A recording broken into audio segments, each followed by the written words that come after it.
ശ്രീയേട്ടൻ്റെ daily ലൈഫിൽ കുറേ കാര്യങ്ങളൊക്കെ സംഭവിക്കുമല്ലോ, ഹാപ്പി ആയിട്ടും സാഡ് ആയാലും അങ്ങനെയൊക്കെ. അപ്പോൾ അതൊക്കെ എൻ്റെ അടുത്ത് ഷെയർ ചെയ്യാനായിട്ട് എത്രത്തോളം കംഫർട്ടബിൾ ഉണ്ട്? സത്യം പറഞ്ഞു കഴിഞ്ഞാൽ എല്ലാ കാര്യങ്ങളും ഇപ്പോൾ ഒരു റിലേഷൻഷിപ്പിലാവുന്ന സമയത്ത് അത് ഇപ്പോൾ ലവറാണെങ്കിലും അതല്ല ഇപ്പോൾ ഫ്രണ്ട്സ് ആണെങ്കിലും ഫാമിലി ആണെങ്കിലും ഒക്കെ എന്നെ സംബന്ധിച്ചിടത്തോളം ഇത് എൻ്റെ വ്യൂ ആണ്. ഇത് എത്രത്തോളം ശരിയുണ്ടെന്നുള്ളത് എനിക്കറിയത്തില്ല.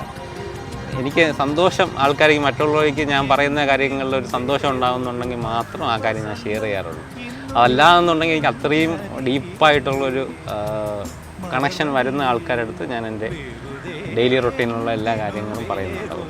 പക്ഷെ അവന് ചോദിച്ച ചോദ്യത്തിനുള്ള ഉത്തരം ഞാൻ ഷെയർ ചെയ്യുന്നുണ്ട് എന്നുള്ളതാണ്. ഒരു സ്റ്റേജ് കഴിഞ്ഞതിന് ശേഷം ഞാൻ എൻ്റെ ലൈഫിൽ നടക്കുന്ന എല്ലാ കാര്യങ്ങളും A to Z ആയിട്ടുള്ള എല്ലാ കാര്യങ്ങളും ഷെയർ ചെയ്യുന്നുണ്ട് എന്നാണ് ഞാൻ വിശ്വസിക്കുന്നത്. എനിക്കത് എത്രത്തോളം ഉണ്ടെന്നുള്ളത് ഷാമിനിയാണത് പറയേണ്ടത്. ഷാമിനിക്ക് എങ്ങനെയാണത് ആ ഒരു എൻ്റെ അടുത്ത് എത്രത്തോളം കംഫർട്ടുണ്ട് എല്ലാ കാര്യങ്ങളും? നല്ല കംഫർട്ടബിൾ ഉണ്ട്. ചില കാര്യങ്ങളൊക്കെ പറയത്തില്ല, അല്ലാതെ മാക്സിമം കാര്യങ്ങൾ ഞാൻ ശ്രീയേട്ടനോട് ഷെയർ ചെയ്യാറുണ്ട്.